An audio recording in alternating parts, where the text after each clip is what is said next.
Hello and welcome back to the continuation of part 2 of the textures and lighting videos. I have been having some computer problems here, so I keep getting a purple screen. I switched out video cards with an NVIDIA 560 Ti, and I keep getting a purple screen every once in a while on 3D Studio Max. So if you get this video, then we've made it through. If you don't get this, then I guess it doesn't really matter. But we're going to go on and continue anyway. Hopefully this time it works because it's getting to be past my bedtime. So you can see where we left off here. This is the last rendering that I pulled from part 1 of the series. And I made a list here, and I've actually already went through and kind of marked off things and created new things from the first 2 attempts of making this video. So I'm going to try and read through my notes here as to what I first corrected. And it's a good idea, especially starting out, that you make note every time that you notice something that needs changed. Write it down on a notepad or a piece of paper and keep track, kind of a list that you cross off as you make changes, because you'll find little things here and there that you need to do, and sometimes you'll find something else that you need to do and you'll get sidetracked. So it's good to write everything down. So I have some post-it notes here that I've made a list of. The first couple things here, just looking at the rendering from last time in my notes, I made notes that I wanted to correct the green wall here. I wanted to make it all a solid color. I showed you basically how to create a multi-sub-object material here, and the idea wasn't to keep it this way. I just kind of wanted to show you that. I wanted to make this all the same color so it doesn't look so weird. The overall lighting in the room needs to be improved. It's too dark. The colors look kind of washed and dirty. The ambient occlusion here in the corners needs to be adjusted. It's a little too dark in areas.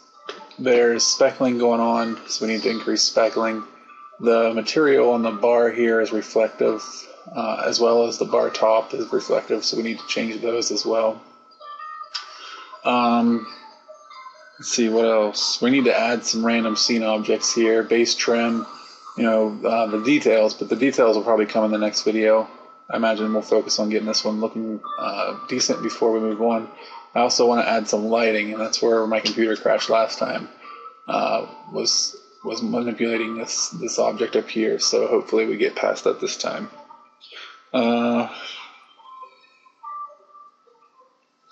Exposure control, I want to reintroduce that idea, and it looks like that's about it. And a new camera angle, because I'm not happy with this view. This view is a terrible view. It doesn't show anything but the backs of chairs, so we're going to move the camera as well and add a couple additional cameras. Let's go ahead and get started here. I opened up the scene from last time, and this is where we left off. First things first, let's go ahead and deal with this wall over here. So I'm going to turn this to perspective so that I can move around, remember. You don't want to really move around in a camera view because you'll lose your camera view, so you want to keep this on perspective when you're working on stuff, and camera view just for rendering purposes. So if we open up our materials here, here's our sub-object material. If I select this wall, actually walls, it's an entire box if you remember. I'm actually going to rename this main walls so that I can keep track of what I have selected. You'll notice that I have not only the multi-sub-objects selected, but all the materials that are involved. And remember, these filled-in white triangles represent an object is selected that has these materials. So because this is a multi-sub-object material, there's all of these materials. Really, this is the only one focus. Usually if you select an object and you see all of these white boxes like this in the corners or white triangles, it means you have a multi-sub-object somewhere. So you need to locate that and make the changes. So we assigned the green an ID of 4 last time. So what I'll do is I'll select the polygons here that I want to change and just select those. Remember, hold Control for multi-select. And I'll scroll down my modifier list here, or properties, and change this to 4 to correspond to this 4 that we have in here. Okay, so that's done. So that's all green now. So I can recross that off my list. So I'll put a double line through it. I want to make sure we get everything here. So let's see what's next. Let's replace the bar material since we're talking about materials here. Now this, if I select it, you'll notice, actually, sorry, we have to, remember if this is yellow, we have to select it before we can get out of that command. So if I select my bar now, you'll notice the chrome material is selected, and the chrome was used here on the chairs. So somehow the bar top and the bar both got that material. So what we want to do is we actually want to change these materials. So we'll give this a wood here. So create a new material. You can select any slot that you want. I usually select slots that don't have triangles because that means this material has not been used, whereas this material is being used. It's the chair leather, and you can tell by the triangles. Now, even if I would select this and create a new material, it won't overwrite my material. It'll just save it in a hidden place that we would have to look for. So to make life easier for now, let's go ahead and create a new material over top of one that doesn't have triangles. We do that, remember, by get material. Okay, this error is showing up because I was working in V-Ray previous to this video. So the last project I worked on was in V-Ray. So this isn't really important to us. So I'll go ahead and clear this out.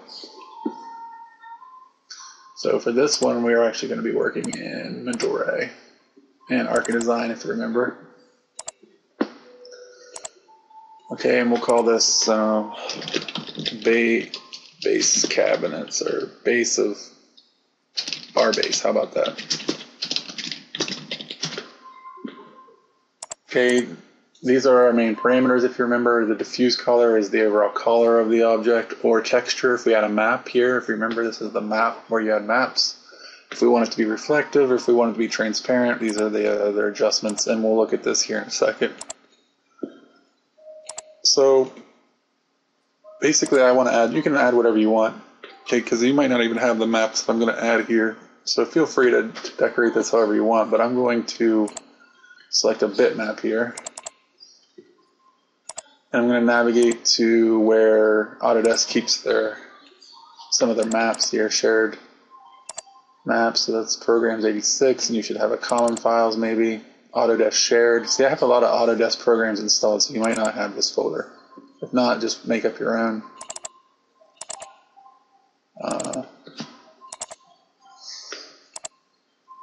So I'll scroll down here to Woods and see if there's anything I like. You can always go onto like Google, or Google Images and find an image. It's all the same. Any JPEG, PNG, bitmap, any of those will work. They're showing teak here.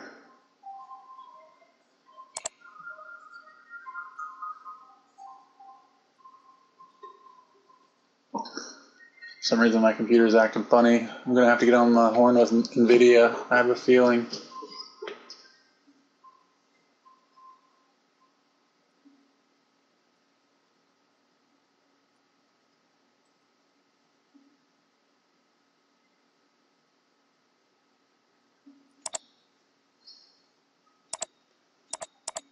I don't know what that was, but it's scaring me. So see if I can find something in here and get out. It's not dark enough. I don't really want planks because I'm not doing a floor.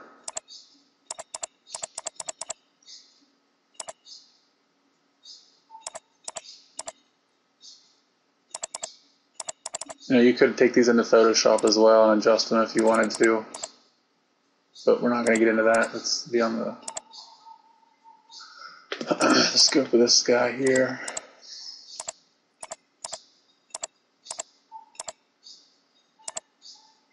Okay, so I'm going to go up here and select teak. This is the closest to what I'm looking for, I think.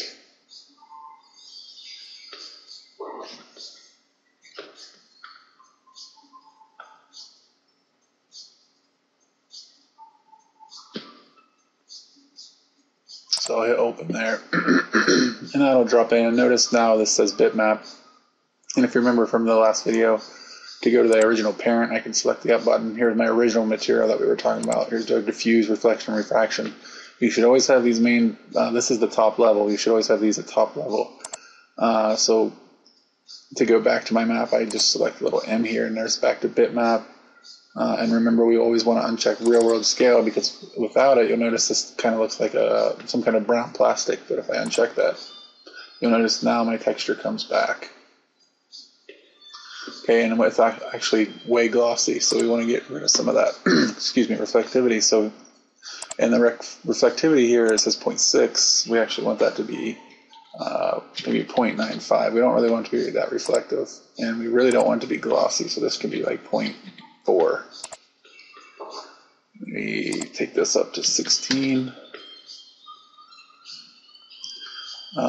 Maybe take this up even higher. Correct. This 0.2.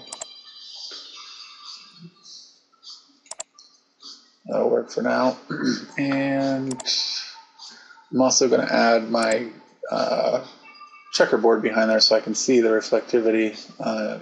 For example, if I lower this, you'll see more checkerboard material on here because it's more reflective. I'd have to raise the glossiness as well. And you can see now that it's reflective material. They add this checkerboard in the background to show you that. That's the reason some of these are checkered. Whenever you have a reflection, you can see how reflective an object is. The lower you make your glossiness, the higher you're going to want your glossy samples to be. That's a rule of thumb. So the lower that this number gets, the higher this number needs to get. And again, I don't really want this to be that reflective, so maybe I'll leave it at 0.9. That looks somewhat... I'll take this up back to 0.98. Okay, so I can close that out now.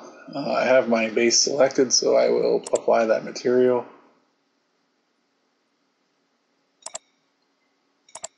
I thought I had it selected. Yeah. Okay, there we go. Okay, so I've applied my material. I have the line 3, which we're going to now call this cabinet base, or what, bar base is what we said, I think. So we'll name this bar base. And we've applied that material. We can tell because the lines, or the triangles, are filled in. It doesn't appear to be on here though, and if you remember, this little guy right here needs to be on to show that material. So this needs to be on, the show shaded material and viewport needs to be on if you're going to have a bitmap. Anytime you have a bitmap and you want to see it, you need to turn this on. Okay, so this corresponds to this, corresponds to that. Okay, so now that we've applied this, we zoom in here, it doesn't look like it. And if you remember for the floors, we had to do a little extra step, add a UVW map, and we're going to have to do the same thing for this. So anytime that you apply a map, you also have to apply a UVW map. Okay, so I'm going to save this guy because it gets kind of funny on UVW maps. Not that it matters because if it freezes, I have to restart anyway, but I'm going to go over to my modifiers here, UVW map. And I'm going to check box because we have a box-like shape here. If this was a sphere or a cylinder, I might check something different, but since this is like a box, kind of, I'll select box. It's still not appearing because this little checkbox here is still set to real-world map size, so I'll uncheck that and you'll see it finally appears there. And I'll turn off edge faces so that we can see these white lines. We don't need those anymore, so I'll turn that off. Okay, so I don't really like this wood texture, this teak, but if I select the actual cabinets and hit Z for zoom, I can zoom closer to it. So I'm going to try and arrange this. I don't like the grain for one, but we can maybe work with it here. These boxes will flip the texture, so if it's rotated on the wrong side, we can adjust it. And we can also adjust the size of it here. So we can experiment with different values here with this grain. Again, I'm not a big fan of this whole grain thing, but we'll work with it. So I'm more worried. I'm not really going to see this, I don't think, in any of my camera shots. So I should be more worried about what you're actually going to see here. Don't waste your time on these renderings on areas that people won't really see that much.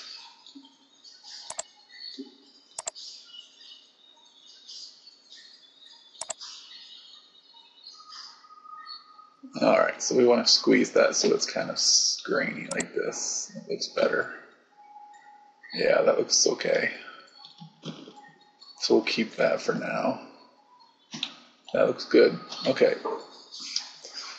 So we've applied a UVW map here to this guy.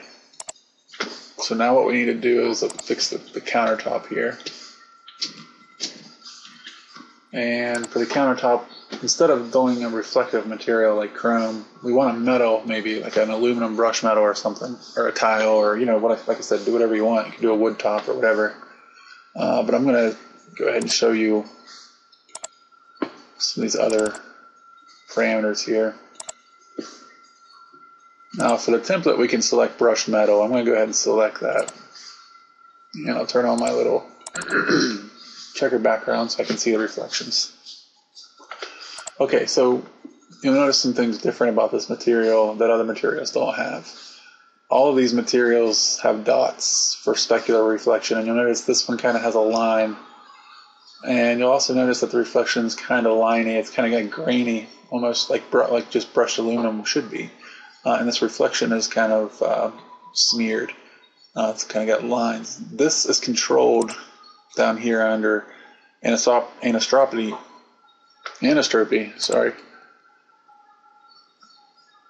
and rotation. So you have 0.05 by default. If I change this to like 0.5, you'll see that kind of goes away. It's not as blurry. So by default, the 0.05 kind of makes it a little more blurry. Like it's spinning really fast almost. And rotation is between 0 and 1. So I could do, it might even be -1 and 1, I'm not sure, but it doesn't really matter with rotation. So you could do like 0.25 under the rotation. And you'll see now it updates with kind of like a swirl effect. So you can really achieve a lot with these two boxes when it comes to reflections. We'll keep that at 0 for now. Okay, so I'll just apply that material to the top. And since we're naming things, I'll go ahead and name this counter. Oops, so I know what's what. Alright, so I'm going to mark these guys off my list.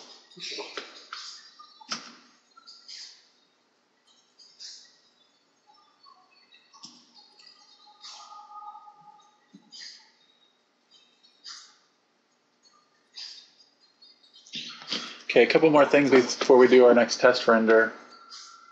We're good with our materials for the most part for now. So what I think I'll do now is go ahead and create a new camera. So if you remember, when I create cameras, I never really come over to new. I never come over to create. I never come to camera. I don't really mess with this much, even though it's it's super easy to do. You'll figure it out fine. What I like to do is just move my perspective view to an area that I think I might want a camera to be.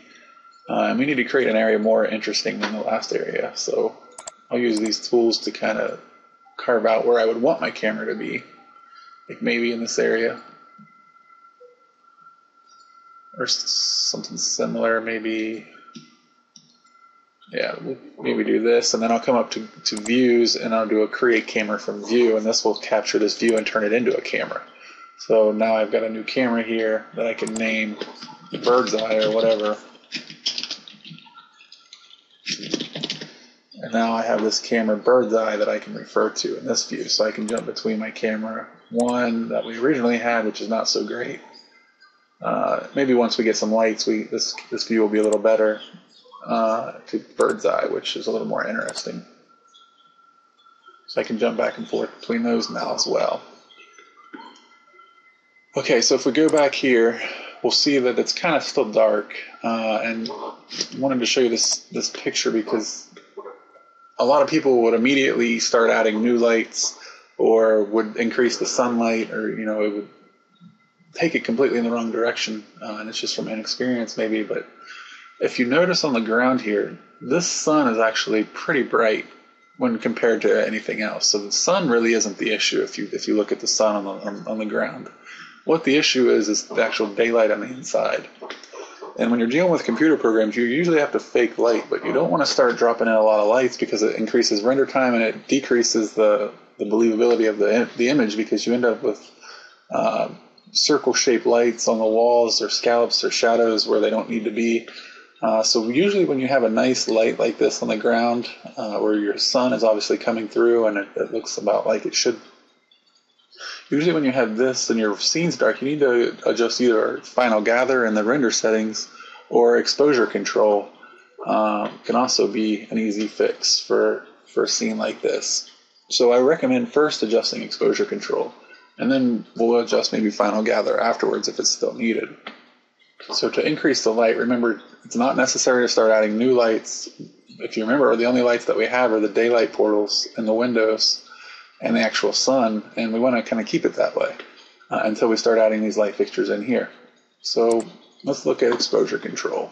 Go to rendering, exposure control. If you remember, anytime you see MR in 3D Studio Max, it stands for mental ray, but I'll refer to it as Mr. because I like it better. I like it Mr. Photographic Exposure Control. So right now our exposure value is set to 13.25. And you'll notice there's two options for exposure control. You can either use an EV or exposure value here, which is kind of like just a factor that multiplies your settings, or you can use photographic exposure. So I don't recommend that you use this if you're not familiar with photography, because as you can see, there's a lot of photographic terms here that refer to things that photographers deal with, such as shutter speed, f-stop, and ISO, film speed, and stuff like that. So keep this in mind for later, but for now let's just use the 13.25 exposure control, but we're actually going to drop this down. And the reason I like using exposure control is I can render previews a lot faster than I render the actual rendering.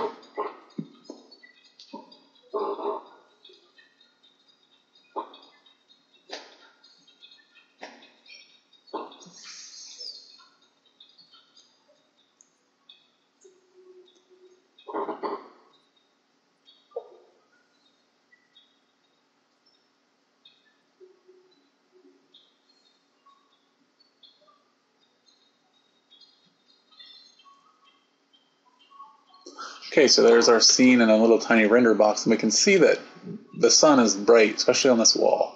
And here it's pretty bright, but everything else is a little dark. So let's drop this down to something maybe like 12. Let's see what that does. And you don't even have to hit anything, just click outside the box and you'll see that it increases the light inside. Okay, so you obviously don't want to take it down to like 9 because that's going to overexpose and it's going to be really bright. It's also interesting that you don't really even have to worry about this at this stage if you really don't want to. If you have access to Photoshop, you know that you can adjust these kind of things in Photoshop. It's really up to you what you want to do now and what you want to do later. It's best to get it as close as you can in Max and leave a little bit of work to do in Photoshop. I'm going to leave this at maybe 11.75, so it's not too exposed. And we'll take a look and see how that works. And I'm also going to uncheck this, and I'm going to change my color to white. I don't know if we've got a good... No. I'll leave it on for now. That's fine.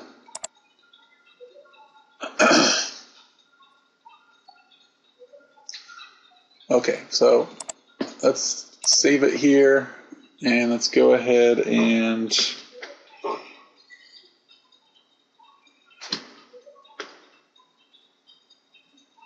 let's go ahead and render it. So I will hit render here, and I will be back when it's finished.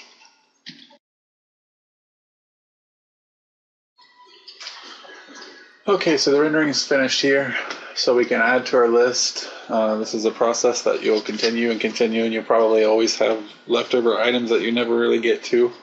But just going through and pointing out some things that I see right off the bat are speckling issues in the chrome on the chairs. Those hideous buttons are there. That's kind of like low priority for me right now. There's some speckling going on in the light here. You can see in between the shadows. We might be able to correct that with despeckling, or maybe jumping up on our sampling for our shadows. This is way too light. The material, we need really maybe a darker material. Might have to get on Google and find something. And the material's not bad here, but there's something funny going on. Maybe we need to add a UVW map, but again, those are low priority things. So those are tweaking things that we can worry about later on. So now I want to focus on, the exposure control could maybe come up just a little bit, but I might leave it like this and just correct it in Photoshop later. Because it looks like it's a little bright, but I would rather have it a little bright than a little dark. So we might be able to adjust that later. So let's go ahead and save this. Usually once I get into the rendering stages like this, I'll save every time I render for kind of like progress. So I'll go to my folder here and I'll create a folder now called test renders.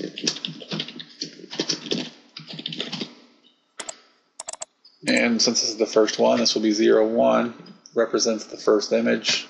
The camera view, which in this case is going to be actually 02. Actually, we'll call this 01, that's fine. And we'll just leave it at that for now. And I always save them as PNGs, so that's .png, or you can come down here and find PNG, portable network graphic, right here. So that's what I usually use because it stores transparency and it really stores a lot of good color information. So I'll save that. RGB 48 is fine, and always make sure alpha channel is checked. And that's good, so we can go from there. Okay, so we can close this out now. All right, so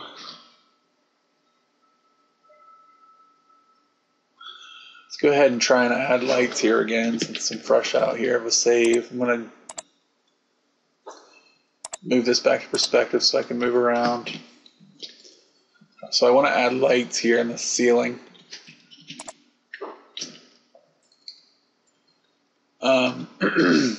So usually when I have a lot of stuff going on, I'll usually just select that and I'll hit isolate selection. And that'll isolate just that object. And I can exit anytime by selecting this button, but this makes it easier to work on. And I'll switch my views here. And I'll hit Z again to zoom extents in all windows. And I'll change this to bottom so that I'm drawn on the bottom. And maybe we'll add some recessed cans here and we'll do some drop fixtures in the front here. So the first step to that would just be to create some cylinders. Now I have auto grid turned on, which will allow me to draw right on the bottom of this, which is kind of cheating for us. So I'm going to turn that off. You want to make sure that's off. And I'll just draw a random size cylinder there for now. And I'll move it up so that it's in the bottom there.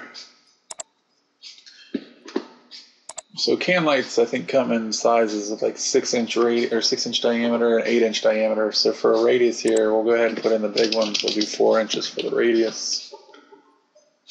And the height really doesn't concern us. What we want to make sure of with the height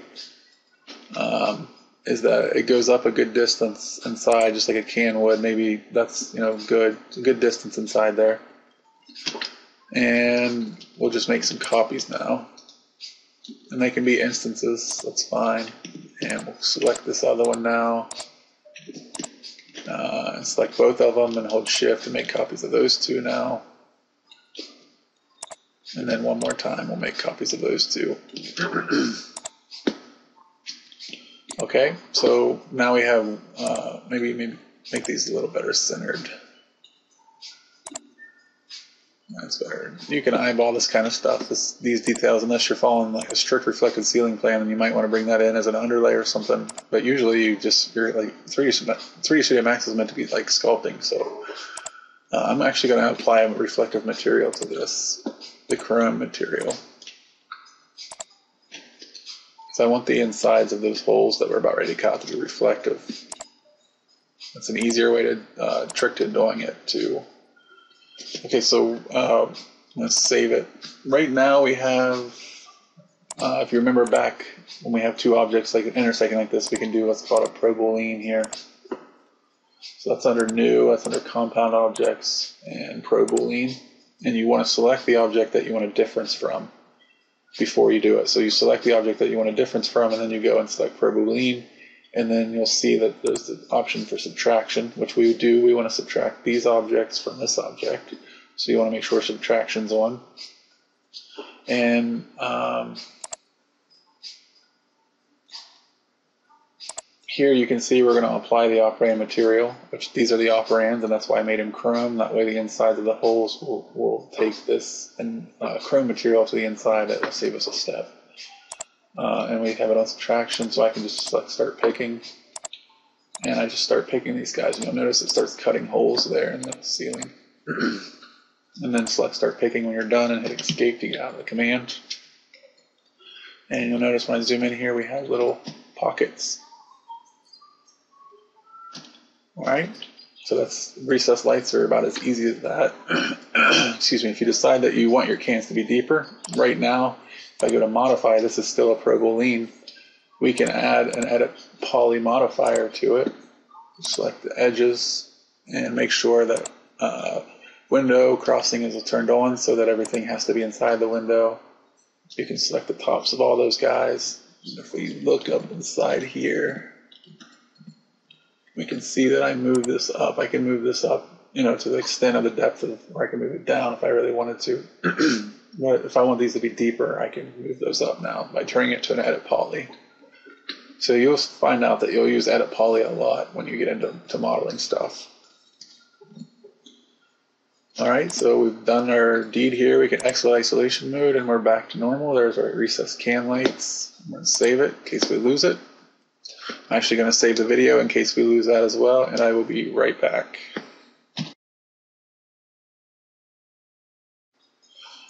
Okay, so now that we have our recessed can lights, let's actually throw some lights in there. I know there's plenty of options for this. You have to experiment with what you're actually looking for. I think the most common for this would be your typical downlight here. So when I go to lights, you have standard and you have the target spot and target direct. What's interesting here is, and I've had success with it in the past, is actually using photometric lights. Okay, and what you actually do is use a target light here, and what you actually want to do is you go out and find the web file from a manufacturer, like say Autodesk. For example, let's go ahead and do it since I'm talking about it. Might as well, right?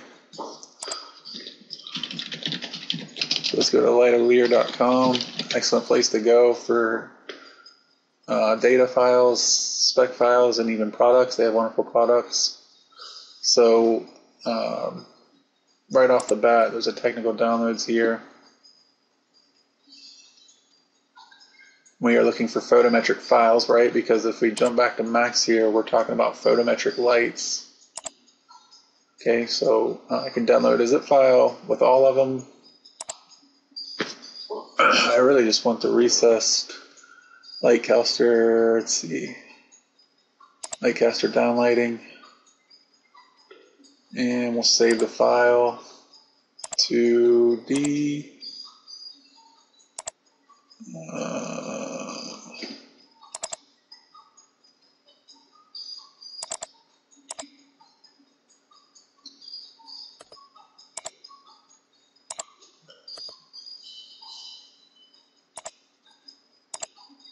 Okay, we'll extract these guys.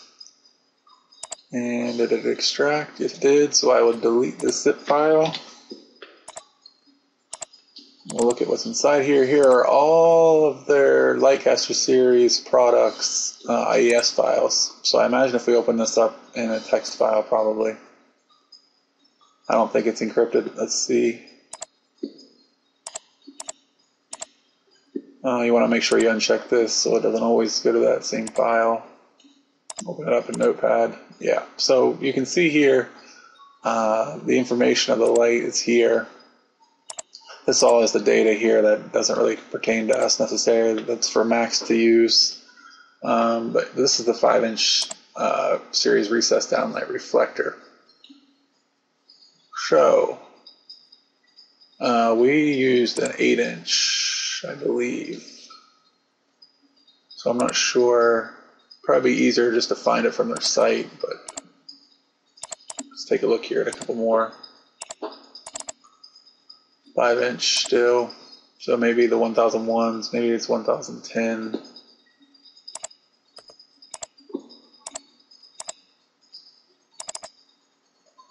Alright, let's check it out on their site and see what we're actually looking for here.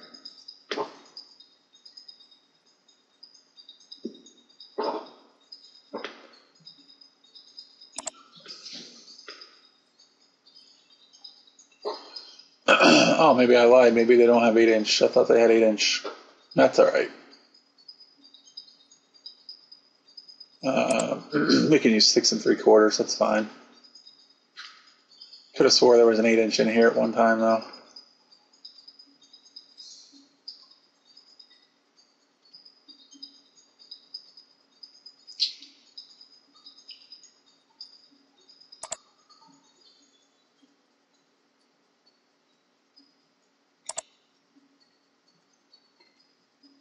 See,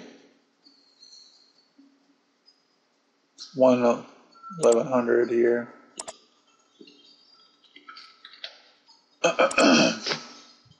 These are the wattages here, so the brighter lights are obviously the higher wattages. There's a 6-inch there, so we can use this. Just make a note here. This is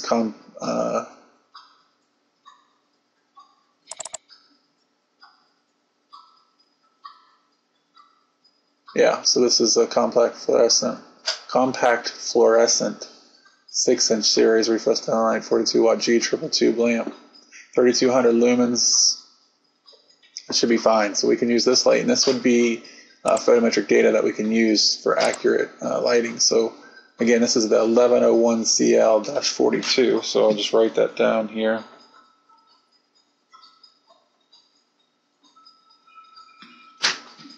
And I'll jump back to Max, and you'll notice there is a photometric web here under light distribution. I'll select that.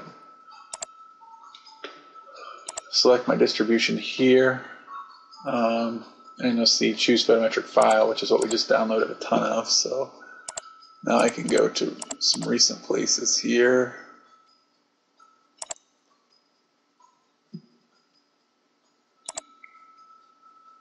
Max is not liking the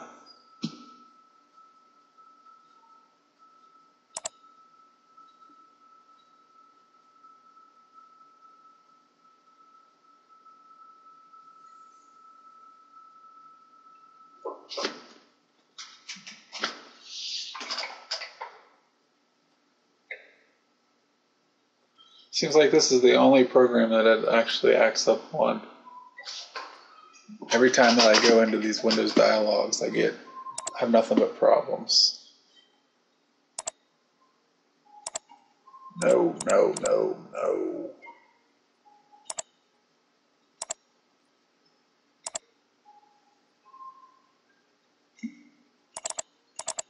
So I'll go to where those are stored. I said we were going to use the 1101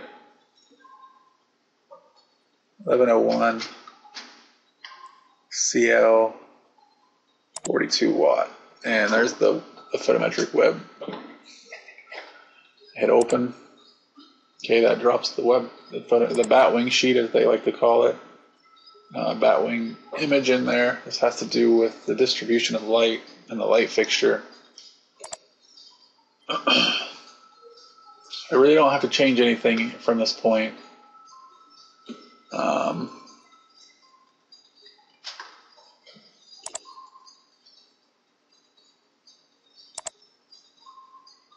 I do need to make sure that I drop the light in here first.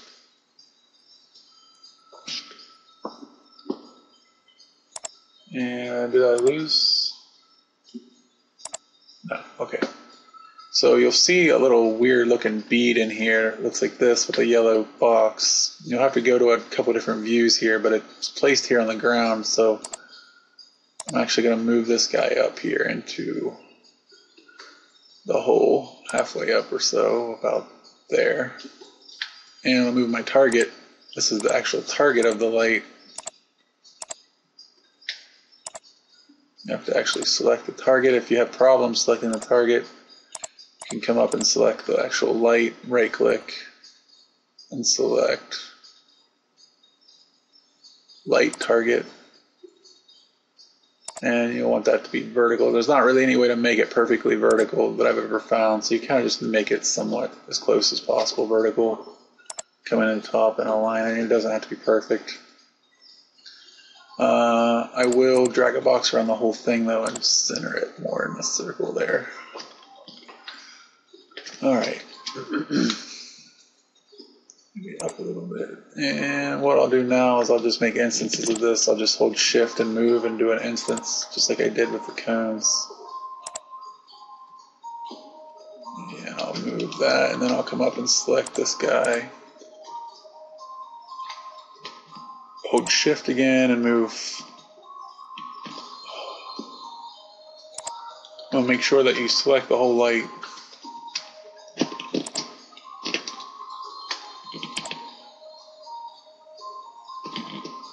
Make instances. So the instances allow you to change one light bulb and it changes everything. Otherwise, you'd have to go around to each light and change it. So if you have a lot of lights that need to be the exact same, it's always good to make instances of them so that you make one change to one and it updates all of them. Okay, so there's all of our lights coming down. So if we run up to exposure control here,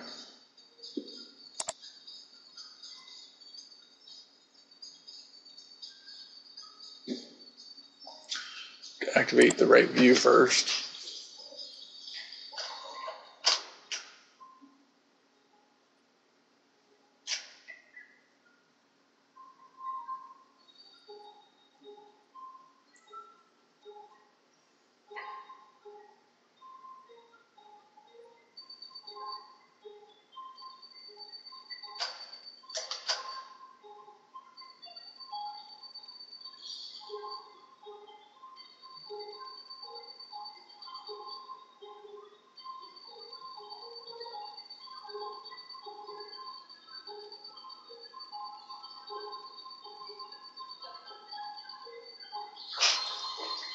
Okay, we might not be getting any effects that we want right now simply because we do have an exposure control in here and these are accurate lights. So basically this exposure control is probably going to kill any light that comes to this. So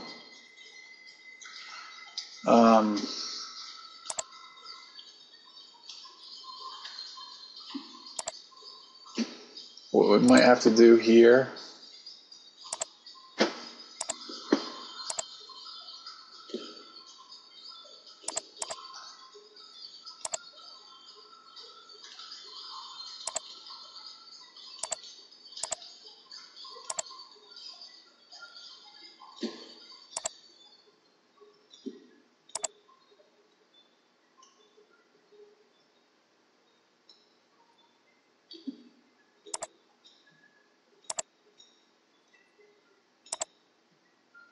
see this 3200 lumens, the problem that you're having is this 3200 lumens matches the 3200 lumens in here as it should. And the problem is you're adding an exposure control on top of it, so it's really going to make that really dark. So unfortunately, what you might have to do is experiment with this value.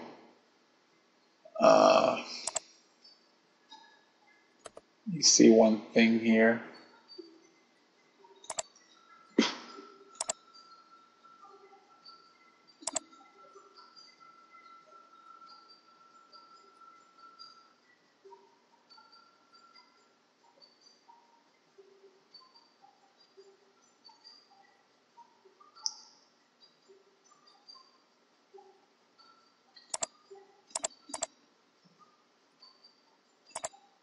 I'm looking for a way to make it skip exposure control and go its own course, but I actually have never tried to do that before until just now, so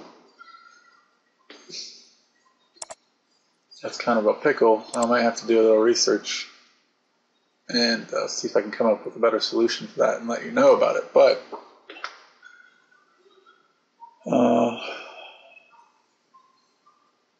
for now, what I'm going to do is add an extra 0 onto the end of here. Go to rendering exposure control again. Render preview.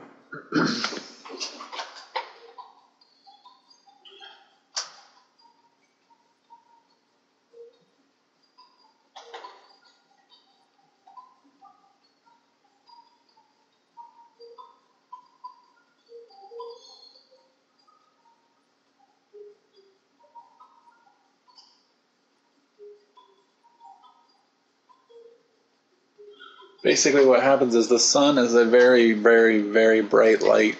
and the amount of intensity that the sun puts out compared to any light bulb in your house is next to nothing. So what you need to do is find a happy medium there, and basically you have to amp up your light bulbs so that exposure control doesn't kill them. And I'm starting to see a little bit of white in here. So what I'm actually going to do is go ahead and pull off another test rendering now just to see how that's coming out. So I'm going to save this, and I'm going to go ahead and render it, and we'll be back.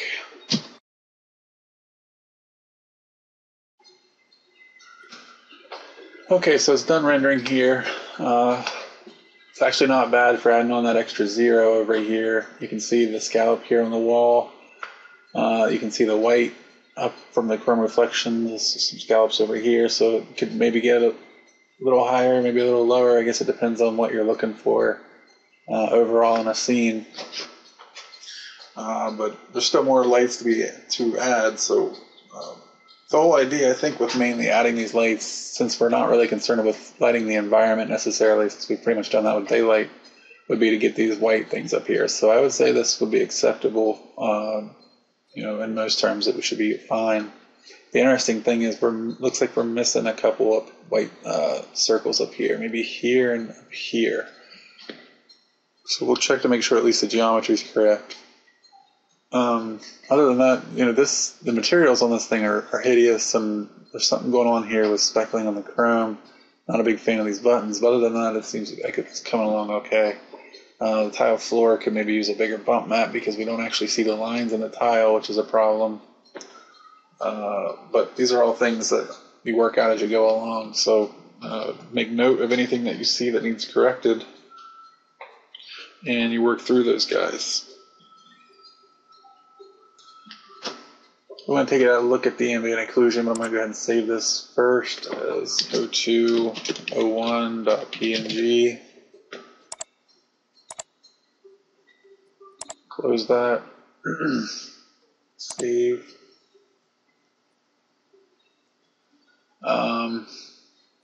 So if you remember, the ambient occlusion is actually under materials. So it's going to actually be under these materials here, under the paint.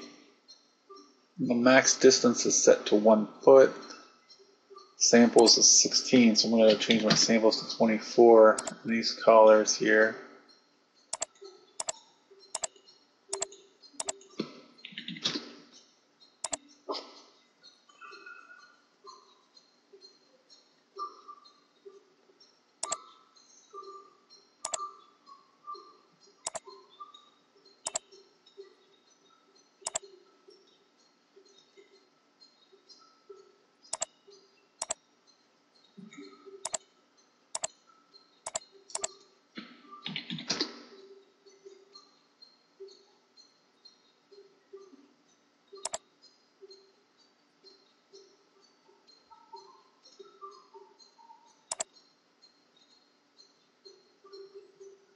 And I'm going to go ahead and bump this up to 18 inches.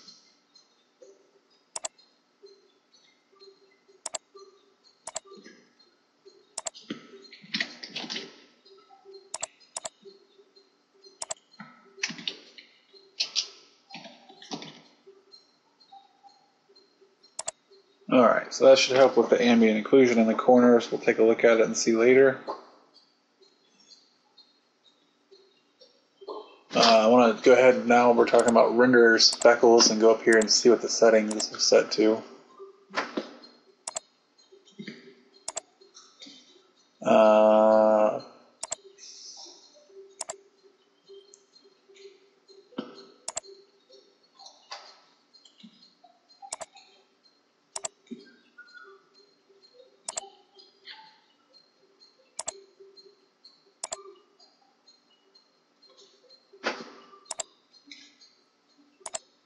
Oh, here we go. Missed it.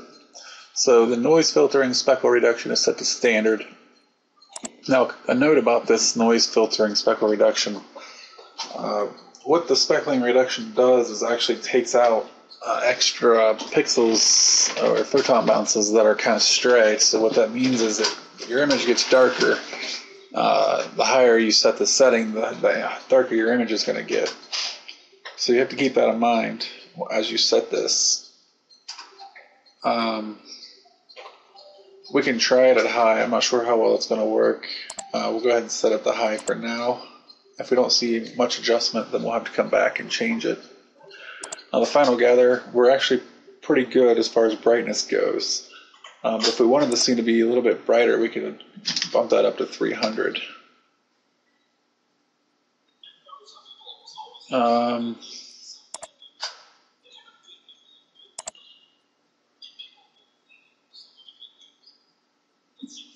We'll change our maximum number of photons. Well, this will help us 800. So each time we make these numbers larger, our render time is going to get slower. Keep that in mind.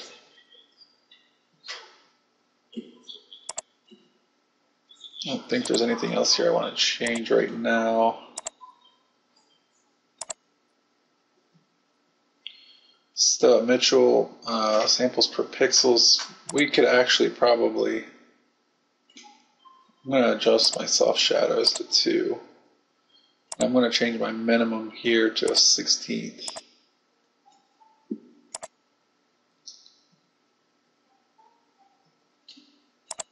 That's all good. One other thing to point out here in this picture.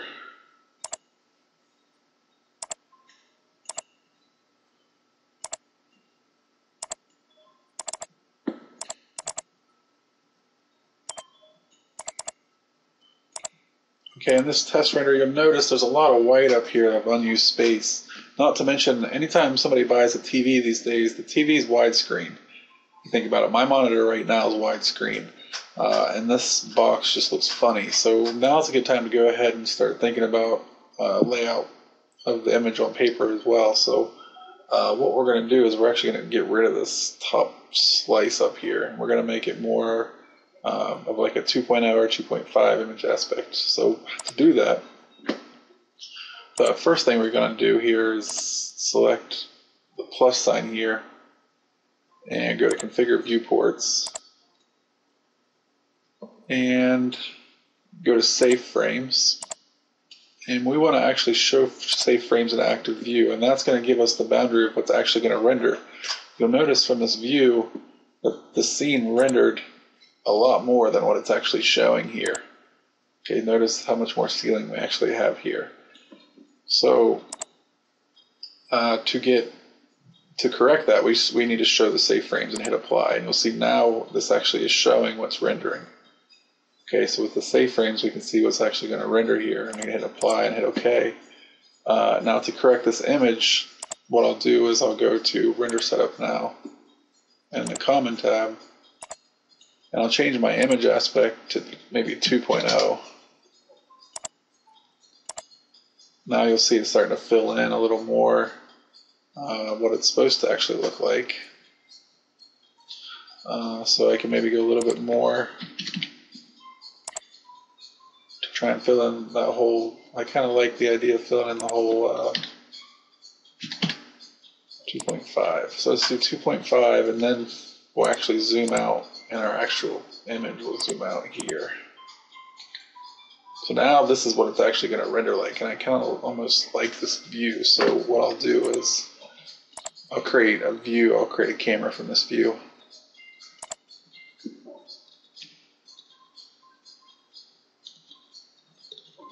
And I like it so much I'll call this the money shot. So now in my money shot here I have cameras, we've got bird's eye, camera 1, and then we've got our money shot here. So we'll come back to, so we've reduced speckles. We have adjusted everything else. So everything for the most part is good to go. I want to take a look at our chrome material and figure out why it looks so crappy.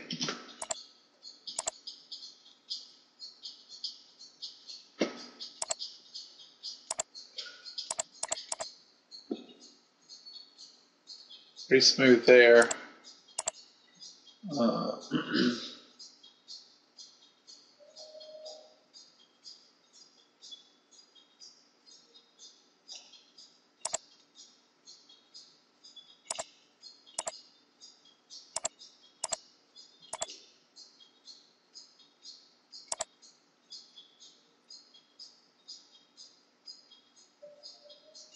It's interesting.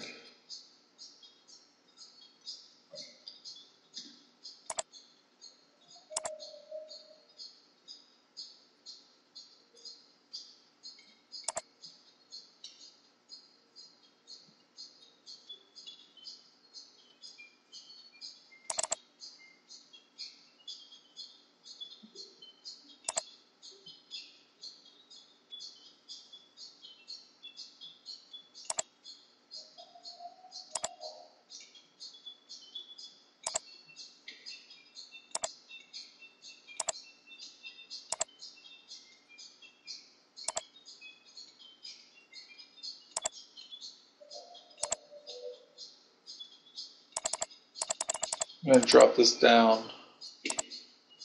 I'm going to pick this up to like 24.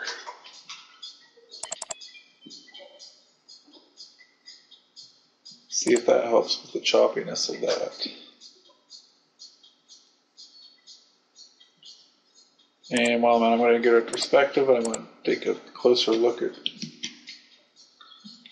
my holes, make sure the cans actually cut through here, and they did. And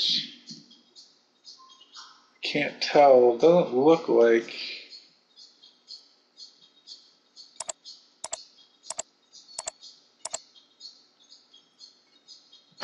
just to be safe, I'm actually going to go ahead and select those bases. And they are applied with this material, so should be okay with that. So we're good with the chrome there, and I want to correct the floor tiles. Kind of correct as much as you can between renderings because renderings are kind of downtime.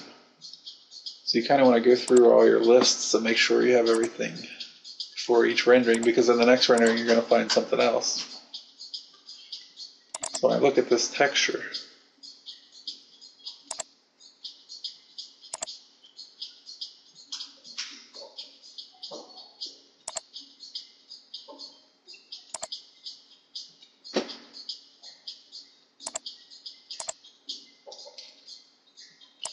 I actually don't have a bump map for this tile. So what I'm going to do is actually create one. So I'll select none and I'll change this to tile down here.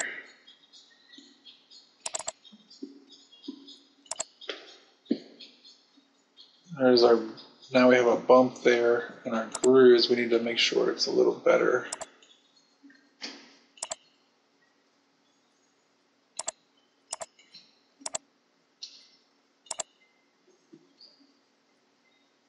So the darker the color, the deeper that it goes. You'll notice when I make this darker, the cut gets chiseled deeper if I make it not so that the cut's not as deep, sharp. So the darker you make the color, the deeper the cut.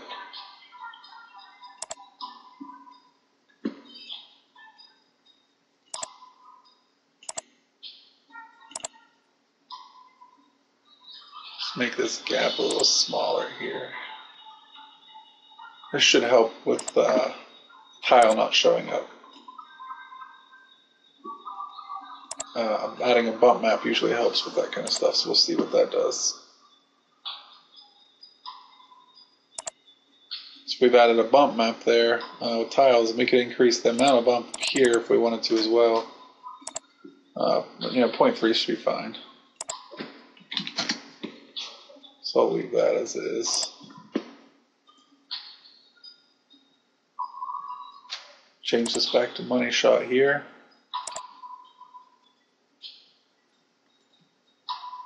Let's see, anything else? Okay, I think that's it for now. So I'm going to go ahead and render this one, and then we'll see what's next on the list.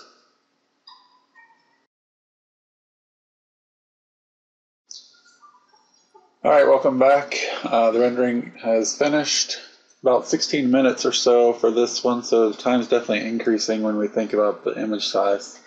And we haven't really achieved any difference since the last one. So we're going to actually roll back our settings, and we're going to look at the diagnostic tool to maybe help us out a little bit to see where our final gather points are falling, and maybe if we need to make some adjustments there. But for now, I mean, we really don't want to increase our render time now. too much anyway. I kind of want to get it to a midpoint here to where it looks decent enough. Obviously, we still have a lot of work to do, so we don't really want a long render time each time, so we'll look at ways that we can correct that too here. So what I'm going to do is save this test render here, 0301. Looks like I already did. We'll save it again. Save that. And we can close this out. Pull that back up again.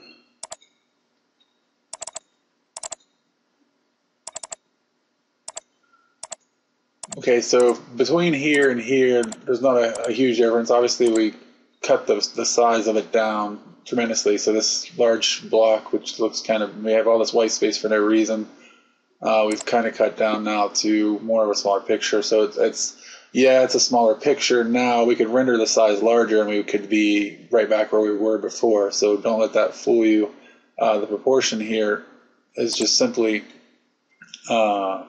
it's just like watching a widescreen TV rather than the old box TVs. So I prefer this format more so these days, simply because they don't even really make TVs like this anymore.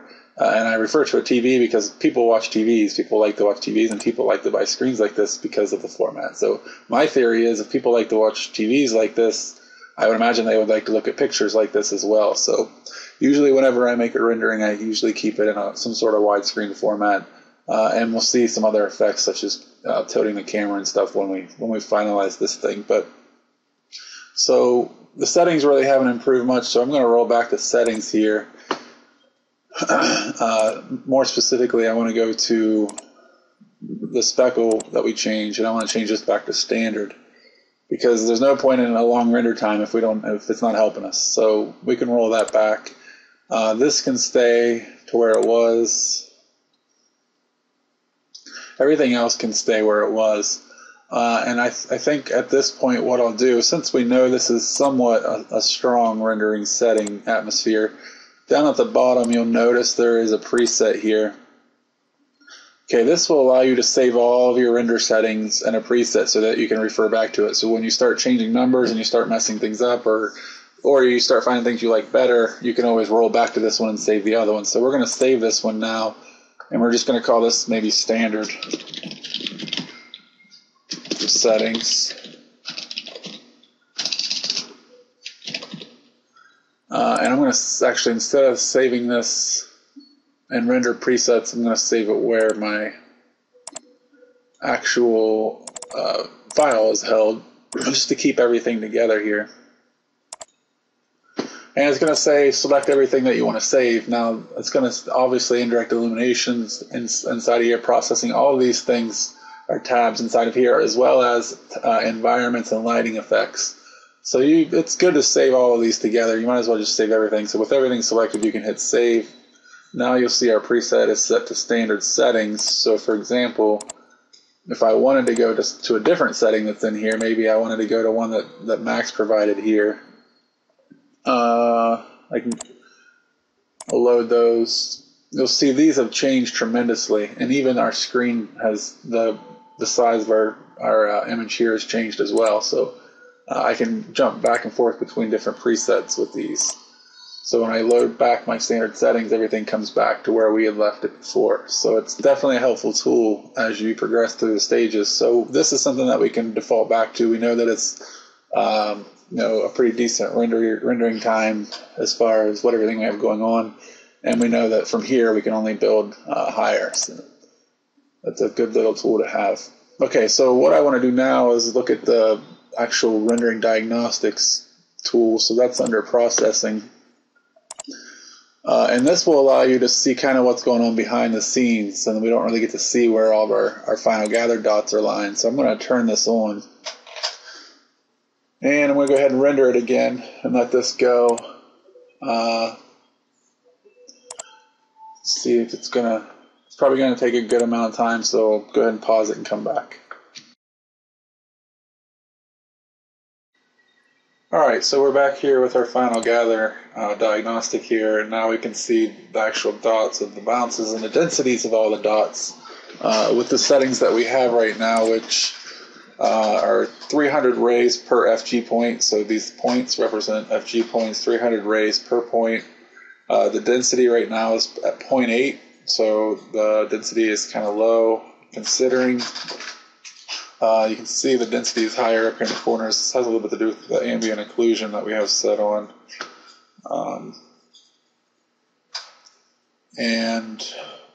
From this, you can kind of get an idea of where your bounces are occurring the most.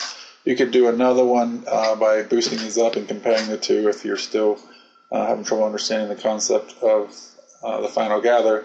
But this kind of helps visually see what you're doing as you go. Now, since we're on the subject of final gather, whenever you want to change settings that don't have to do with moving objects or changing lighting, you can reuse these final gathers. And if you've noticed during your render times, final gather usually takes the longest.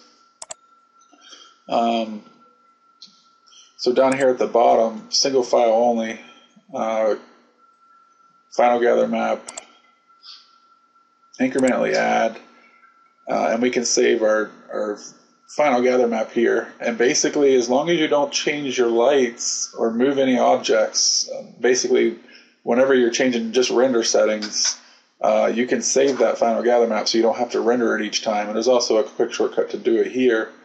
But you generate your final gather map. I'm not going to do this now because we're about ready to move lights and objects, but I just wanted to show you that you can save that final gather map so you don't have to render it each time.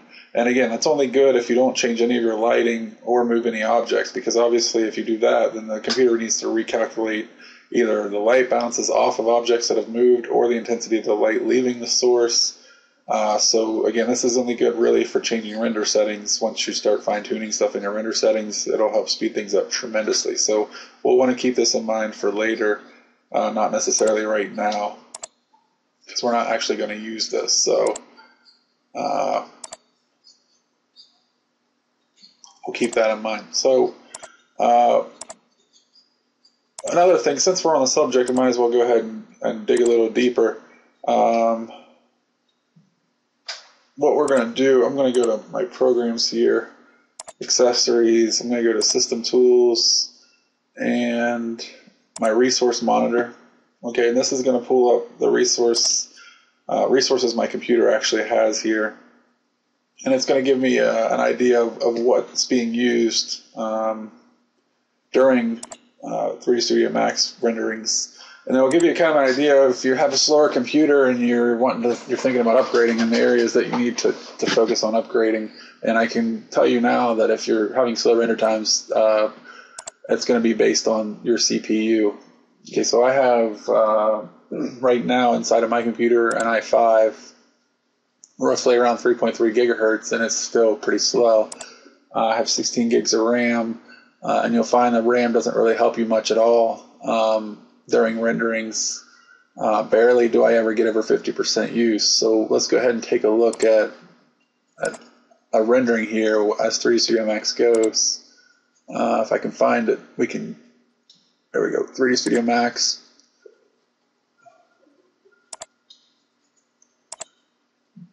So we've got filtered by 3D Studio Max here.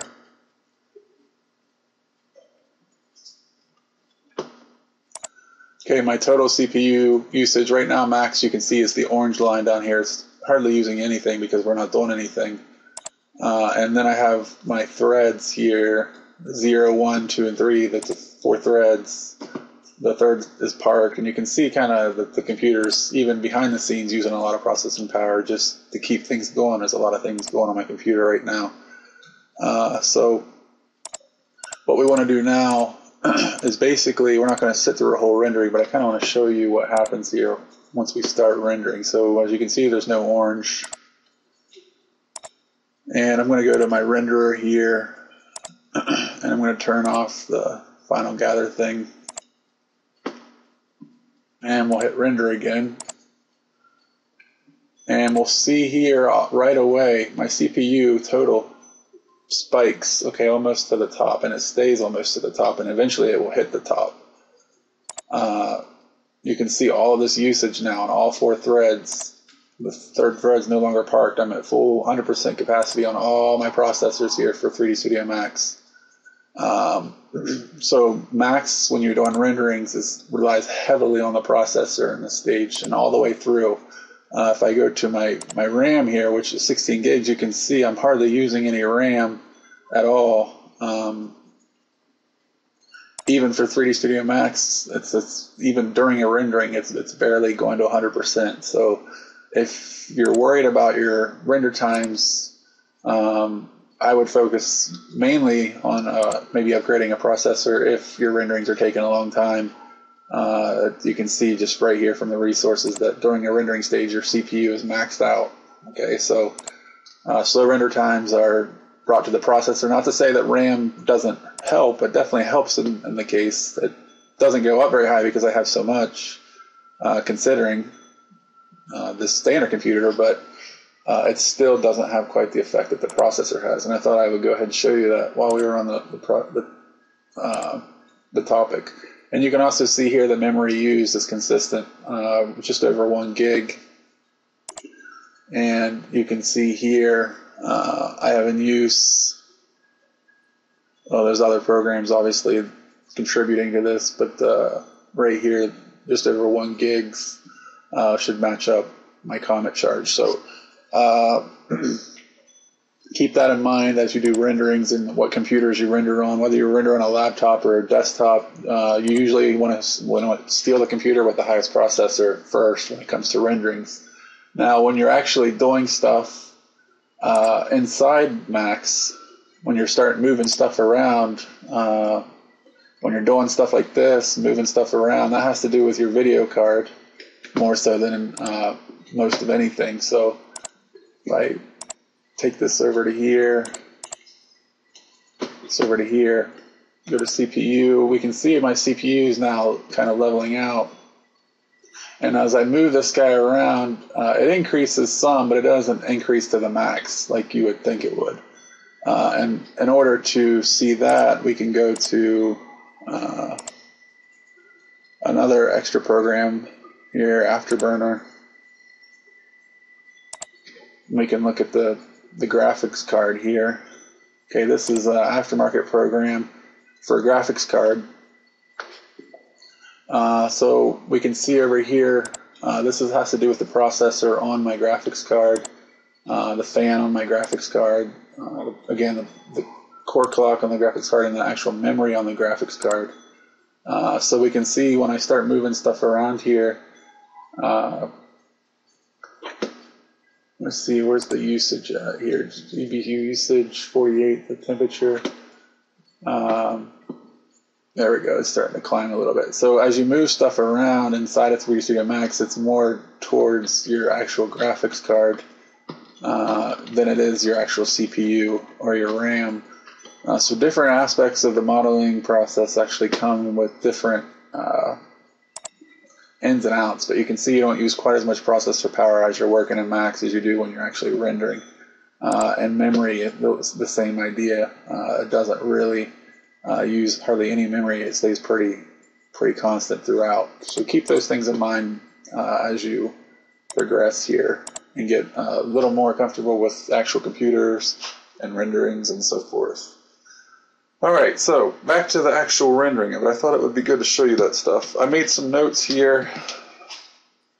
One thing, looking at the image here, and we can't see it in this because we have the alpha channel turned off, so we don't have to worry about turning off our environment. But I do want to do suspended fixtures. I want to add trim, change the bar materials. The chrome is still coming out kind of glitchy. Tiles on the floor still aren't showing necessarily. They're showing a little bit here. And that's it. So that'll be it for this video. I think that's enough for one video, and maybe in the next video we'll start adding more custom modeled stuff. So let's go ahead and add the trim now. Now there's a lot of different ways that we can add trim. And I found that probably the easiest way to add trim is to actually just use a sweep with a profile. Considering that we don't have any doors in the scene, it's even going to be easier since this scene's kind of straightforward. We can just come with a new shape here and we'll actually get away with doing a rectangle here, and I'm going to turn on my 2-snap. Actually, I'm not even going to worry about the 2-snap just yet. I'm just going to draw a rectangle inside, a little bit smaller than the wall. So you can see my rectangle is a little bit smaller here than the actual walls. And I made my wall thickness, I believe, 5 inches, so I should be able to move this up 5 inches, and it'll sit on top of the floor there. So I moved that up 5 inches in the Z direction. You can see now it's sitting on top of my floor. And now I can come in here to modify my rectangle here. We're going to add an edit spline modifier to it to get to its sub-objects. And the vertex here, I'm going to move, and I'm going to turn on snap.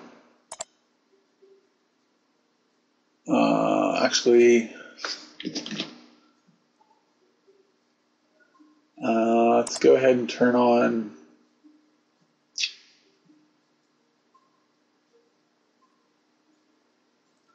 Actually, let's not even worry about a snap in this case. I think we can get it close and we should be fine. The reason I don't want to use a 2-snap is it's going to actually snap to the floor. We would have had to move the snaps before we moved it up. So maybe we do that just to make sure So I'll undo so that it's back on the floor. You can see now it's back on the bottom plane. Now I can turn on 2-snap here. Right click on it to go to settings, select vertex. It's still not going to give me the inside that I need here.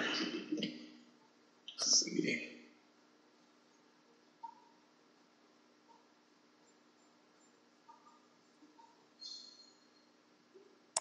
Try edge segment. No, don't want to do that. We've got endpoint selected.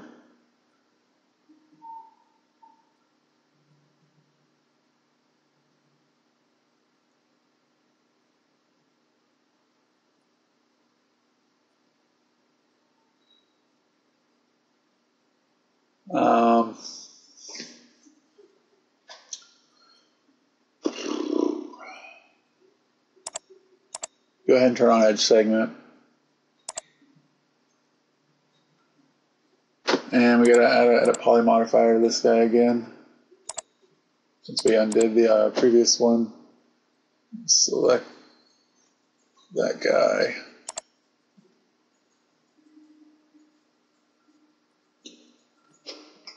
Okay, we're actually going to turn off snap here. We're just going to get it as close as visibly possible. Maybe actually a little bit inside the wall so we don't have any seams. And we'll go to each corner and do the same thing there. It's because it's actually a shell, it's not wanting to snap to the inside, which isn't really a huge deal considering this isn't a detailed item that we're really too concerned about.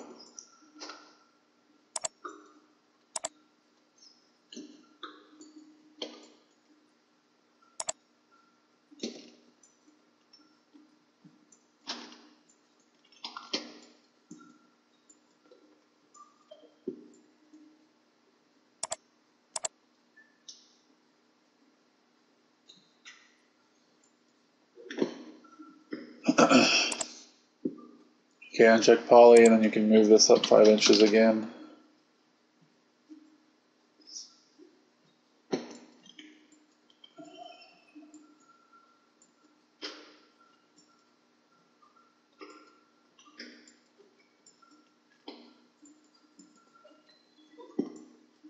All right, and I will go to modify now.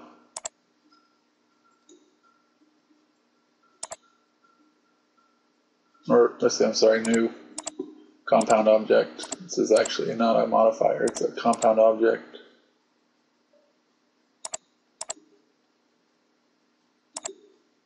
No, maybe not. What's going on here with my rectangle? It's filled in for some reason.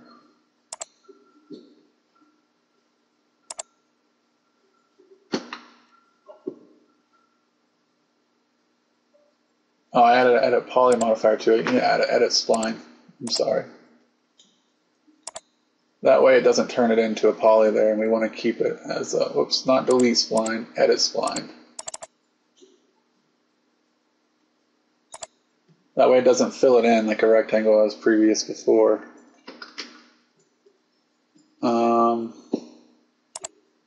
So we have to actually do our corners again, unfortunately. My mistake, I apologize. Good practice though.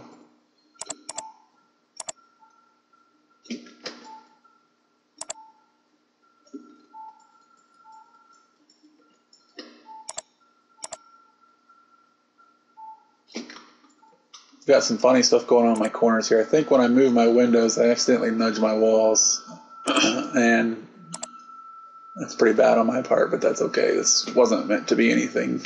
In the beginning, I wasn't planning on keeping going with it, but it's all right. Okay, so now I need to, it's actually already moved up, it looks like. So now if I go to modify, I should have sweep in here. There's sweep. Okay, so by default, it's giving us an angle bracket. Now, if you had a base trim that was custom that you wanted to add that was from a molding profile or something that you traced in AutoCAD or inside of here, you could use a custom section. And maybe we add some crown to demonstrate that point. But for the base, we could pretty much, for the most part, there's even quarter round in here. We'll just use a bar for now, just to keep it simple. Our width is going to actually be like 0.625 is pretty much normal. And our length or our height, as you can see, is set to 6 inches, which is a nice size trim. The only thing is it's set on the center, so if we scroll down a little bit further, we can find our pivot points here. We actually want our pivot point to be one of these corners. This corner here looks like the inside corner. You can see it moves it around here. So we want our pivot to actually be the inside, and if I scroll down here, it might not be appearing simply because, let's see, let's switch this side.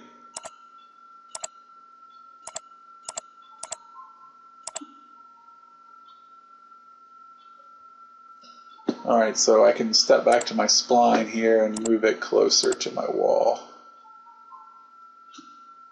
Now it'll fix that.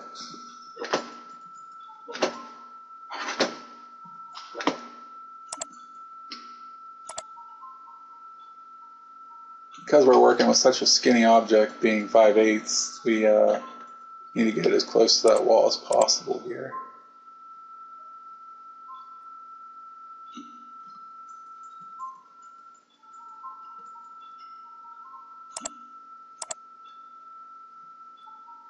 There we go, and go back to sweep, and now our trim will show up around the room there. You just have to make sure that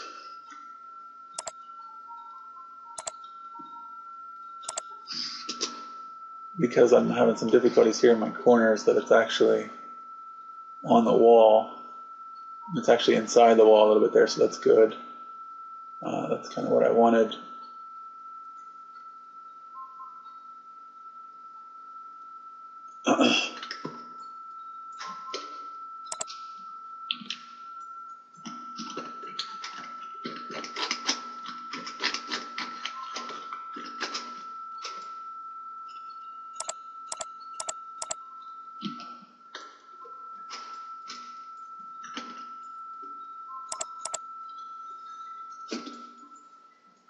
So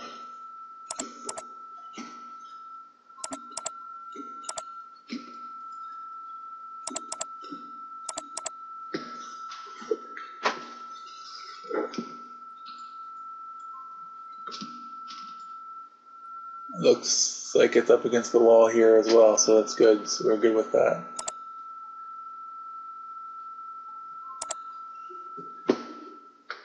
Okay, so now you give it a white paint or whatever wood color texture that you want. I'm going to give mine a white paint just to make it simple. I'm going to call this base trim. Give it my white paint that I have here.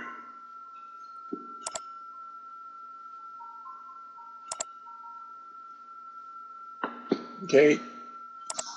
Now for objects that are kind of curvy and that have the actual edit poly on them, or even an extrude.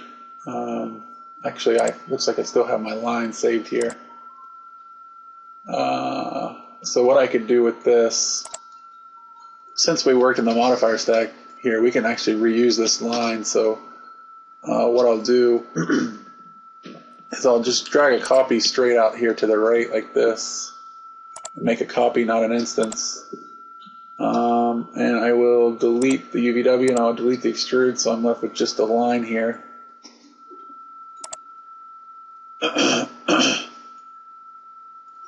And, usually, I guess we would maybe go all the way around, that's fine. And we do the same thing here. We add a sweep.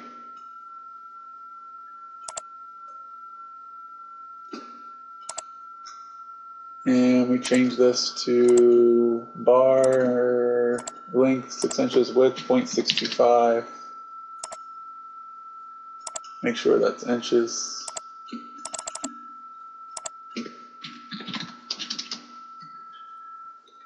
And we move it back to the right.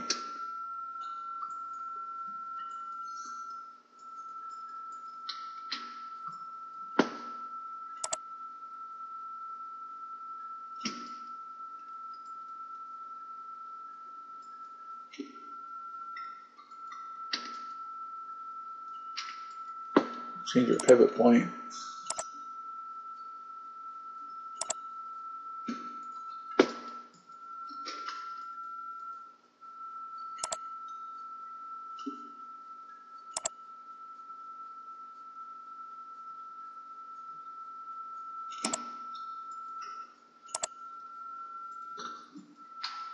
Get it close enough to where it looks okay, and then we'll give it, so that we can see it in the screen here, we'll give it the white paint or whatever color you used for the other one. And now we can roll back to the line here, as long as, yeah, okay. Roll back to the line and we'll get this a little closer here. So the beauty of the modifier stack is that you can jump back and forth a lot, and that makes it awesome because you can reuse things and move things after you've added things, and it's just a huge help.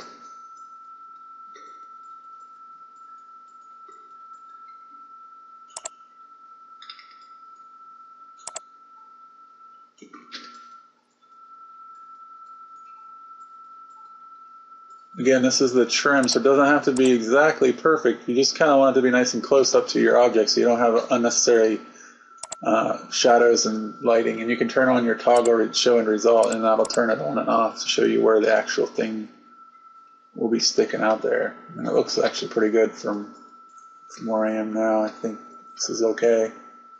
There's a little tiny gap there, so I can move that a little closer. Again, the camera might not even be on that corner. It depends on how much extra time you have. If somebody gives you 2 days to finish a rendering, you might not want to spend so much time on making this so perfect in the back when you're not going to see it. But if you have a few weeks and you're just messing around, maybe you spend the time to figure this stuff out right the first way. And this goes into the wall. We could delete this segment, I guess, if we wanted to. It doesn't really matter. Delete it so that we don't have that in the wall, unnecessary segment in there. And I can't tell if that goes into, yeah, it looks like that dives into the wall, so we're okay there. You would have to figure out the details for those guys later. This countertop actually needs to be, looks like that's a little sloppy.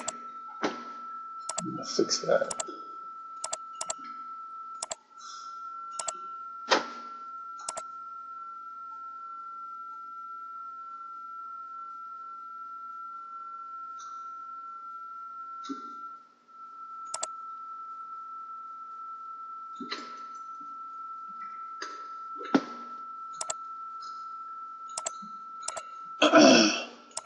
Remember, you can hit refine to add vertices in there.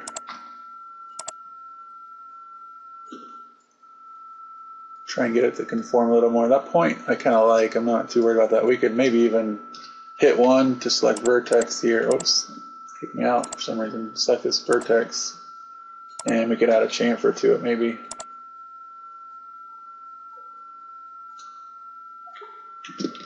Or we could even add a fillet if we wanted it to be round. Totally up to what you want to do.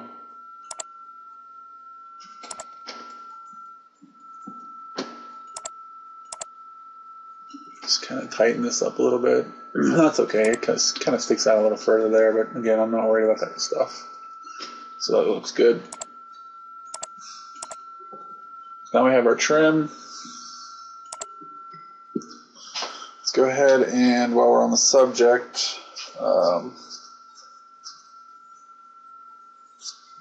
create a custom profile. So you could do that inside of Max if you wanted to. I find it quicker for myself to do to actually do it in AutoCAD.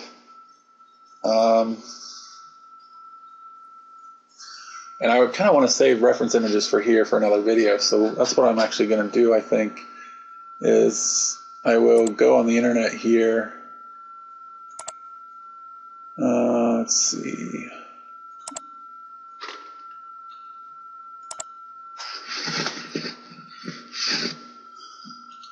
Crown molding profile. And I'll pick out a crown molding that I like. Doesn't really matter any size. You do need to have a dimension on it though. These look good. Open this up.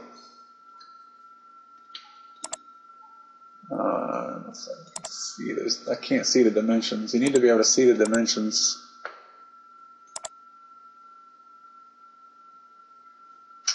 This is a very small image, but nah.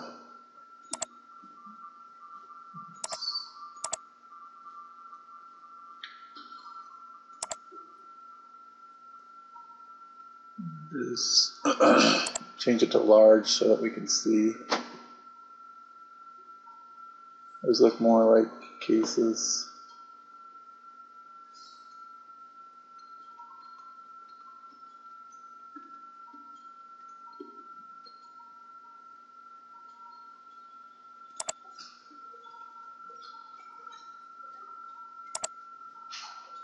All right, there we go. That'll work. Okay, so what I'll do is just select one of these crowns. Doesn't really matter which one. This one has some nice detail. We'll select this one.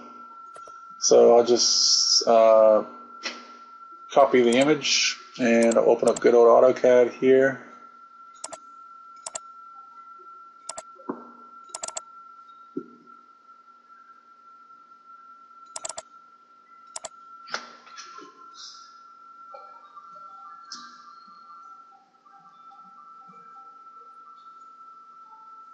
The reason that I like to use AutoCAD is because I can do it quickly with a raster image and I can scale it quickly. Whereas I don't really have that luxury necessarily inside of Max. So it can be done, don't get me wrong. It's more user friendly to do it in here. It's a lot faster and I'm all about speed. So, alright, so Control V. That doesn't look like what I wanted. Where'd my picture go? Copy this image. Alright, so let's try saving it.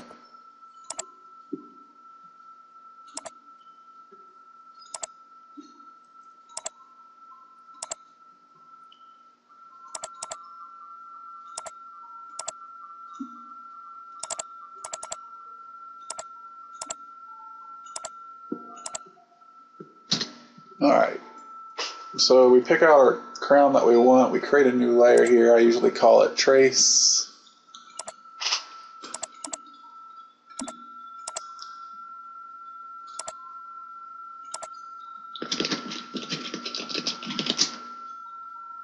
And I'll give it like a red color, something that stands out. High contrast here. I'll activate that layer. I'm not sure why this layer property manager is hanging out there. I don't like it. Okay, so I'll turn on ortho, align tool, and somehow I just actually reinstalled, so I need to actually change my cursor here.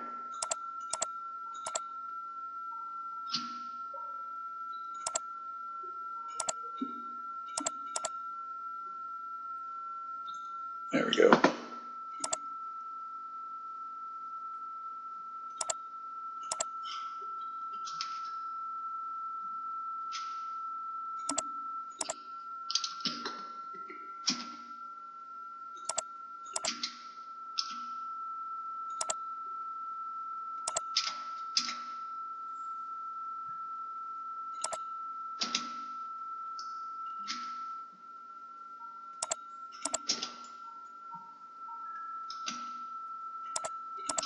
So it's all about tracing the straight lines first, and then deciding whether you want to use the spline tool or actually draw arcs. For this, I'm just going to go ahead and use the spline tool. I think it'll be quicker. So I'll turn off snap, I'll turn off ortho, and I'll just start clicking around these guys.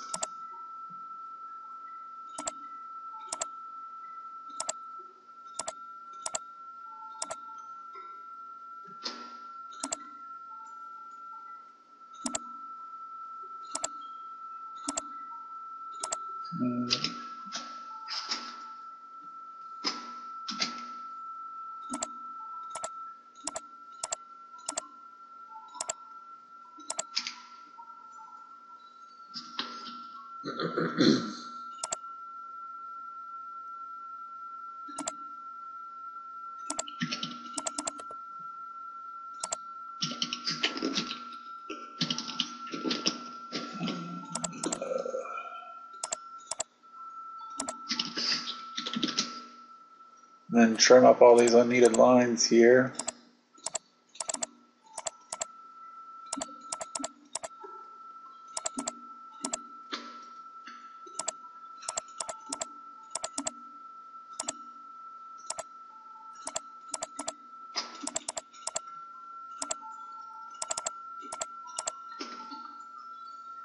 So it's saying that the crown is 3 5/8 and 9/16. So the 9/16 up here, 3 5/8 from up here to down here, I'm guessing. So what I'll do is turn off my trace layer so I can just see what I'm left with here. Maybe. I don't know why it's being so weird. There we go. So it says 3 5/8, so I'll type scale. I'll select these objects, enter, specify a base point, it doesn't really matter. I want to do a reference, so R for reference. I want my reference length to be 3 5/8, which from here to here will be, oh, I'm sorry, we'll have to do that again. I do a scale, base point, R for reference. The reference length is from here straight down. Now you have to remember to do a snap because it's straight down. The new length is 3.625. So now if I measure this guy from here to here, it's 3 5/8. So that's why I like to use CAD, is because I can use a reference scale and scale it to actual size. So now I can just save this as a DWG. Usually when I'm going between programs, it's wise to save it as an earlier version just to save from, sometimes I don't like the newer version, so maybe we'll do 2004. Just name it crown, save. We're done with AutoCAD, we can close it. Jump back into Max, and then I'm going to do save here, and I'm going to do a file import. And I'll find DWG. I'll go to my drive where I saved it.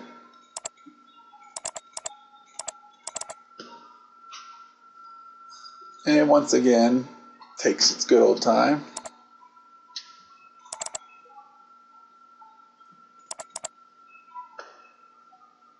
There's my crown. Okay, so geometry's coming in here.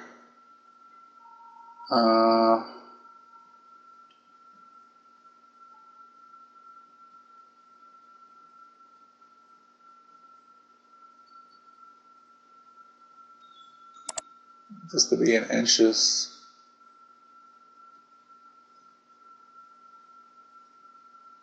Yours, well, nearby vertices is probably unchecked, so we'll uncheck this one for now. Hit OK. And that's going to come in at 0, 0. So you have to find your origin, or it's going to come in as close to 0, 0 as possible. So here's the crown profile. It's an editable spline right now, so I'll move it out a little bit. And we can do a measure here.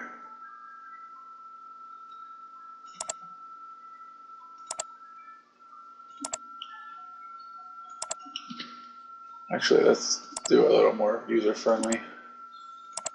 Do a tape measure. From there to there.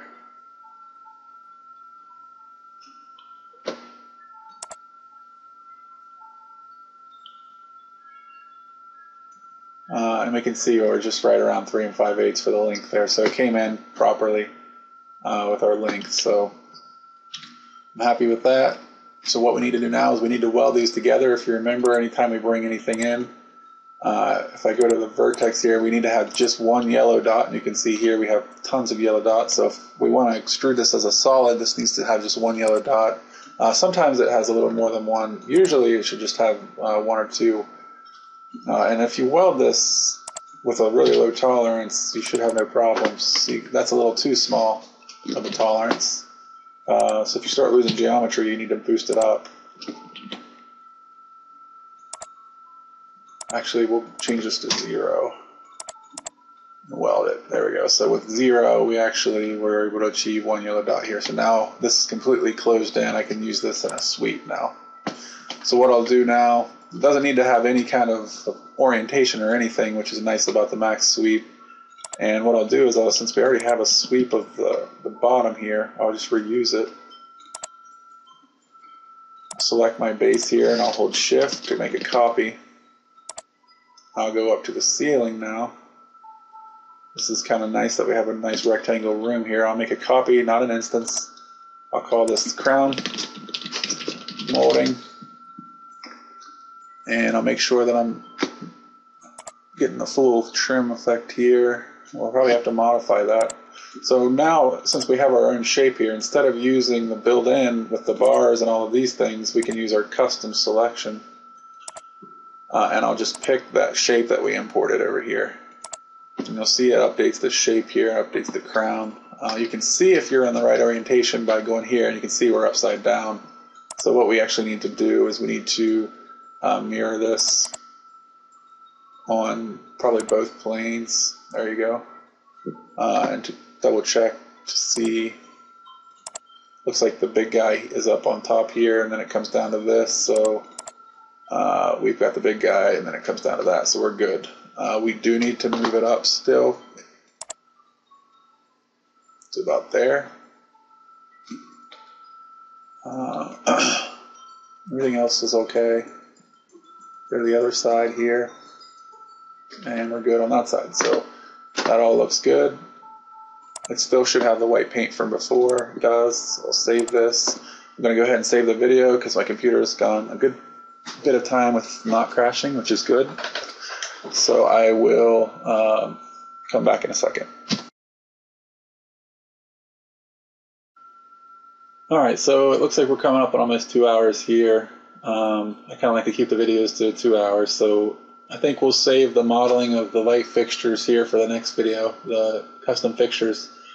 And, like the plates and cups and stuff and glasses and whatever else we can do to make this scene look real. So what we'll do here to finish this video off is we'll kind of get the materials where they need to be, or at least try to make some more adjustments so that they look better. We still have to add window details. That's going to be last with the modeling in the next video. So the bar materials, I really hate this wood with a passion. So I'm going to change this to like a blue tile, I think, a light blue tile or something. To accent the colored walls. So what I'll do is I'll try and search for an image of hopefully that is already there for me. If not, I'll have to create my own. So again, I'll search for one that's not being used. New. We're using Mental Ray Arc and Design.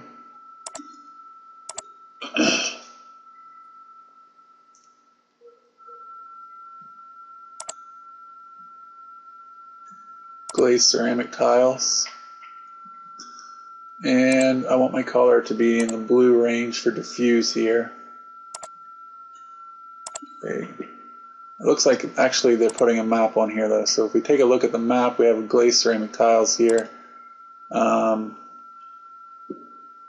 in my advanced controls for my actual tile,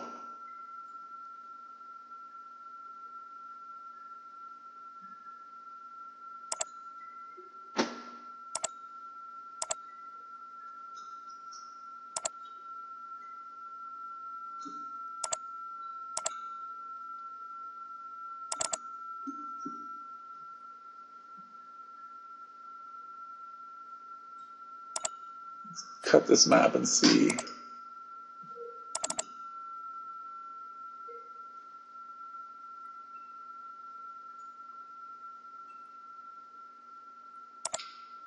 Okay, so I'll paste this map again here.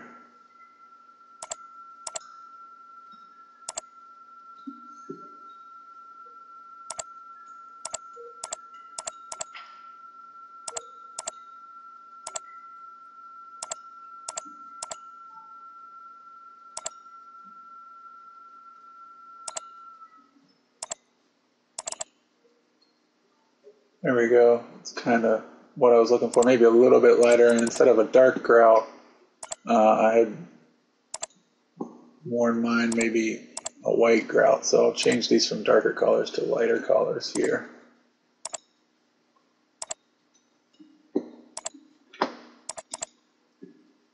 So now we have a lighter grout instead of that dark grout.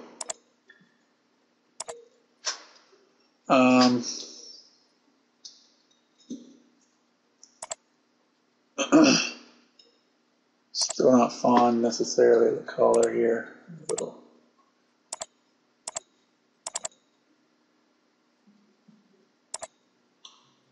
We'll see what that does. Anything would be better than that wood, I have a feeling. So I've created that new material now. I'll name it here. I'll name this. Make sure you're at the root. Now go to the, you have to go up to the parent and name it bar tile. And I'll apply it to the object. So those tiles are a lot larger. I was wanting smaller tiles, so no big deal. We adjust our UVW map that's already on there from the wood. And we just make these guys smaller. And if you want square tiles, obviously these guys are going to be the same. So I'll say 12 inches, and 12 inches. And the length here can be 12 inches. And we can go to perspective here. And you can see, because it's kind of got a strange shape, that well, this needs to be, there we go. So that'll work.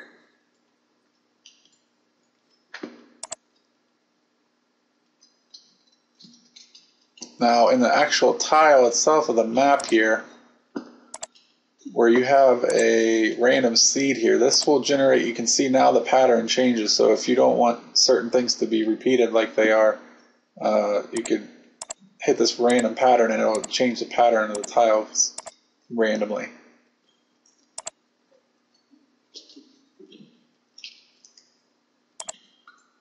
Alright, so let's go ahead and let's see what our bird's eye is going to look like here. No, I kind of want to see our crown. Maybe if I tilt this camera down a little bit. Nah. So we'll go back to the money shot.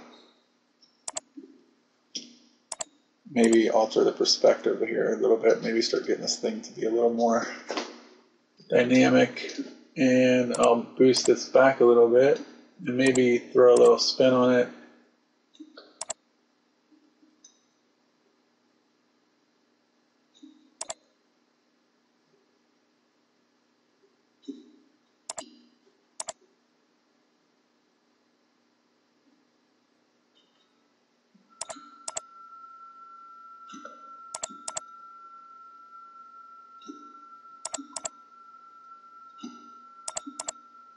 Just try to add some interest to the scene, so it's not so static.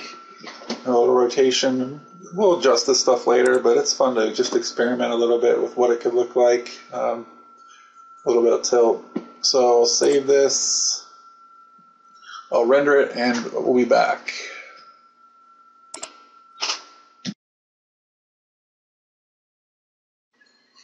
Okay, so we're back. The details are coming out nice. It's making the scene look a little more believable. I'm telling you, the more the time that you can spend adding little things like base trim, crown, light switches, lights. If you want your scene to be realistic, you have to add the realism. You can't just expect the rendering to just do it for you. So it takes a lot of work. a lot of practice. So the details are extremely important. We're on our way. I'd still like to add some, like I said, some window casing, maybe some sills in the windows. I want to add some light fixtures that hang down here. And we need to increase render settings. You can see we're getting some artifacts here on the crown because it's such a small detail. So those things will kind of work themselves out as we increase our render settings. And you can see we still have some speckling going on here, which again, once we start increasing our rendering settings, things like the missing lights here will come back. So these render settings, keep in mind, are kind of low. We're kind of just working through. That rendering took less than 5 minutes, so that was great. So we want to keep that. We don't want to sit around every half hour every time we have to render. So these are actually really, I'm happy with the render settings that we have here with the time that we have. So, and it looks like we're going to need to add something over here just because we're making this up as we go along, right? So maybe we'll add a stage over here, or maybe, I don't know, we'll figure it out. We've got a week to think about it. So you should be up to about this point. Let me know if you have any problems, any questions. Just add a comment, send me an email. Next week we'll continue with the light fixtures and the custom modeling of all the different things that we need to add in here to make this thing more believable. So have a good week.